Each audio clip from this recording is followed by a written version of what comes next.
This season of The Crown, I think, is particularly thrilling because it introduces Diana. I think when you're talking about Diana, it's really important to remember she got married at the age of 20 and she passed away at the age of 36. So she had this sort of 16-year, very intense period in the global spotlight. And she was young. She was figuring it out as she went, and she was using clothing to empower her.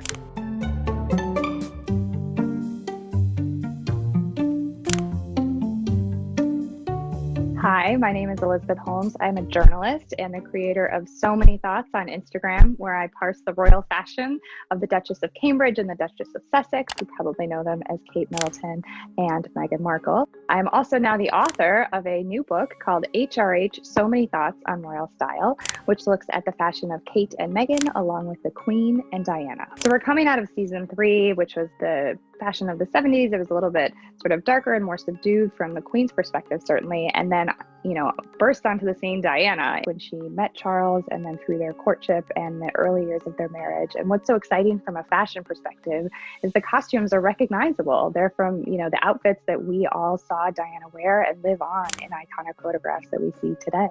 I think what's really important to understand about royal dressing is just how thoughtful it is, how purposeful it is. They use their fashion as part of their jobs. They are not celebrities with agencies to wear whatever they want. They are working in service of the crown. Members of the royal family, they don't give deep personal interviews. They don't give big revealing speeches. What they do is make appearances. And the royal women understand that, and they use this attention to their advantage. So they pick what they wear very carefully, the brands that they support, the colors that they wear. It's all designed to send a message. So fashion this season, I think, takes center stage, and that's because of how important it was to Diana. She was not necessarily all that fashionable before she entered the royal family, and you see that in The Crown. You see sort of a frumpy teenager, and then she sort of transforms, and the power that she derived from that and the amount of attention that she got from that is a big part of her legacy. On this season of The Crown, you see her in those early years. Again, she was not the fashion icon that we all remember now. She was a teenage girl from an aristocratic family, so certainly very well-to-do. She wore longer skirts and sort of frumpy sweaters, and some of her clothes were a little ill-fitting. There's a scene with a montage of Diana where it kind of runs through some of her early famous fashion. Well, so unlike today's royals that we watch, Charles and Diana were not photographed together until they announced their engagement. And that blue suit that she bought off the rack, The Crown recreates it beautifully. I think it shows how much she was longing to be taken seriously and look the part. She had no experience in the public eye the way that he certainly did.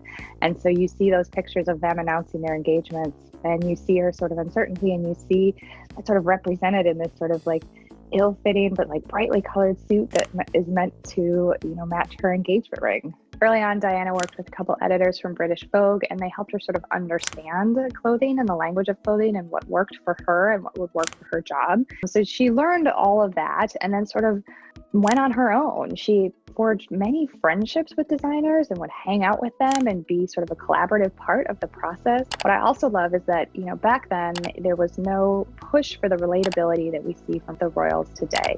Kate and Meghan, they know that people are keeping tabs on their wardrobe and how much of it is designer and how much of it is mass. And back in Diana's day, people wanted a princess. They expected a princess, and she delivered on that.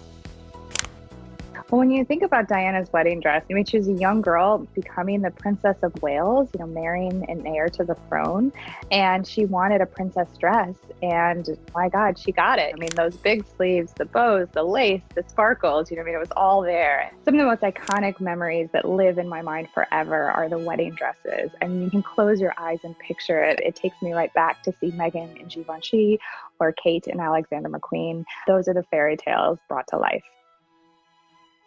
And you look back, and again, it's hard not to think about everything that's happened since. But on that day and in that moment, people were just enthralled with it. They just, became instantly iconic. And I do think of all the royal wedding dresses, that's the one where you can place in time exactly. You look at that dress and you think, yes, that was 1981. So the designers looked up what was the longest royal wedding train, and they wanted one that was longer. And they wanted to make a statement, and they wanted to make sure that Diana, when she walked down the aisle, really, made her presence known. The Crown does a beautiful job recreating that to really wonderful and dramatic effect. I think, again, that dress is so well known that they had to show it and they had to recreate it really precisely without giving too much spoilers. It does sort of tee up all of the drama that is to come, that back shot with that long train.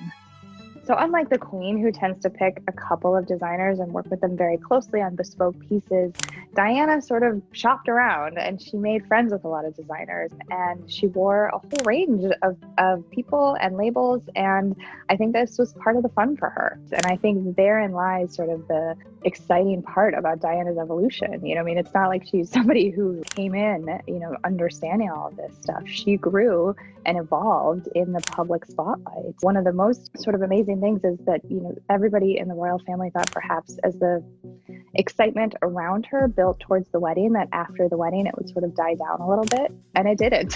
It kept going and everybody was still interested in her. And a big part of that was because of her clothing.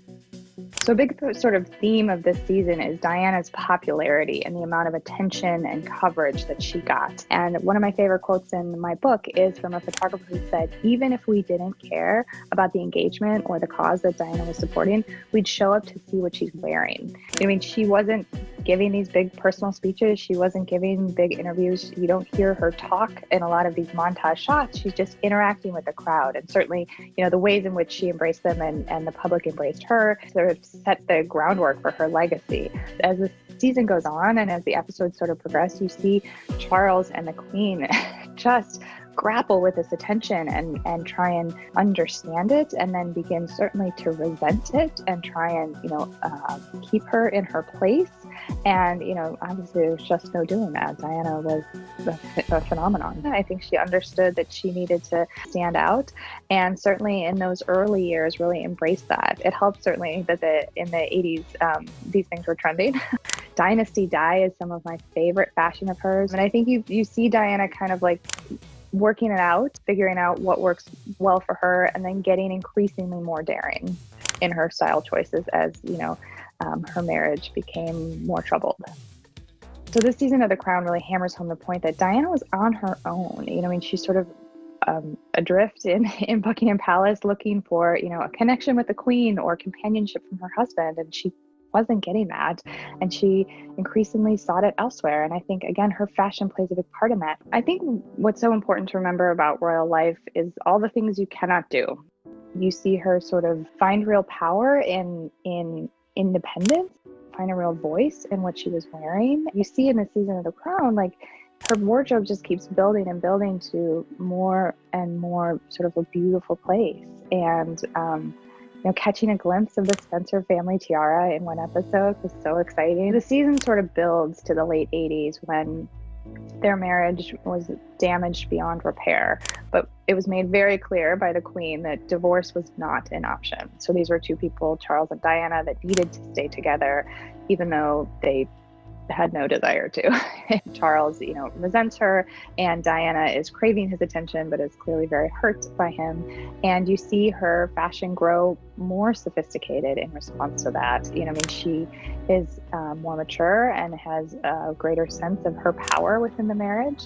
And you see her in more streamlined suits, and certainly without giving anything away, the final scene, it's not necessarily about what she's wearing. And I think that was what Diana herself wanted. She understood early on that fashion was very powerful, and then she sort of sought to rise above that. I think if you look at Diana as she enters the 90s and it becomes more clear to the public that her marriage is in trouble, I mean, this is when things got pretty ugly in the tabloids, that she used fashion again to her advantage. I mean, she knew all along what she could do with clothes, and she chose at very sort of specific points to lean into it or lean out. She was trying very hard to craft an image that she wanted, and it was often competing one with Charles. One of the looks that I think about a lot is she gave a speech saying she was stepping back from public life, that media attention was overwhelming, and she wore, it was actually emerald green, but it looked sort of black. It looked very serious. And then, you swing the pendulum to the other extreme, and you have the infamous revenge dress. So the evening that a documentary aired in which Charles admitted he had been unfaithful, Diana was scheduled to appear that night, and I think a lot of people would have canceled that appearance, but not Diana. She reached into the back of her closet and chose this off the shoulder, above the knee sexy little black dress. Nothing about the dress was scandalous, but seeing it on a member of the royal family and seeing that much skin, frankly, was so exciting and helped her reclaim her position in this narrative, because it became not just about Charles being unfaithful, but look at Diana, and the papers the next day had her picture there too. So in the mid-90s, when the divorce proceedings started, you can see Diana sort of expressing more of her individuality. So she started wearing short dresses to evening events, which again is not that big of a deal, but for a member of the royal family it was. She was finding herself. She was a woman in her mid-30s who had lived her whole adult life in the public eye and within the confines of the royal family, and finally had a little freedom to play around, and she looked fantastic. Some of the most memorable ones are her most casual, walking to and from the gym in a sweatshirt and bike shorts. She was wearing beautifully fitted, beautifully tailored, brightly colored pieces. And they're very timeless in a way that certainly her early fashion was not. And then it all sort of builds to this moment where she auctions off her clothes. That's kind of an incredible thing if you think about Kate or Meghan doing that today, taking some of their most famous dresses and selling them. In New York, of all places, went with this narrative that she no longer wanted to be seen as a clothes horse. She wanted to be seen as a workhorse. She wanted the focus to be on her humanitarian work. And, the final images of her life are the ones that I remember the most are, where she's walking in a minefield in a white button-down shirt and khaki pants and loafers. That's so relatable and so much not about the fashion. And I think that's a really important point of all of this, because if there's no clothing to talk about, you're still going to talk about Diana, but you're going to talk about what she's doing, what she's saying. When I watch Meghan's fashion, I see a lot of Diana, because Meghan, again, when she came onto the scene, everybody had been following Kate for a long time. Kate's style, especially in those early years, was classic and feminine and not particularly envelope pushing. And here comes Meghan, who is extremely savvy, who is very accomplished, had worked with a costume designer on set and knew the language of clothing, and tried to sort of infuse her own sort of spirit into what we think of as sort of traditional royal attire. And then perhaps where I see most of Diana in Meghan is when they've left the royal family. So after March, when they walked away and moved to North America, first Canada and then Los Angeles, Meghan sort of stepped back from fashion. And that reminded me of, that final period in Diana's life where she just took a break from it. I think Diana will forever be a fashion legacy, and I think the ways in which people today, and especially younger generations, have adopted her style, the Hailey Bieber spread in French Vogue, it just shows the power of what Diana wore and how much people relate to it today and how exciting it still is. I don't think that today's royal fashion has the same sort of envelope pushing or perhaps even spirit that Diana did. You see her individuality and her cheekiness in her choices. She did something within her very short and jam-packed time that few could do, and her clothing was a big part of that.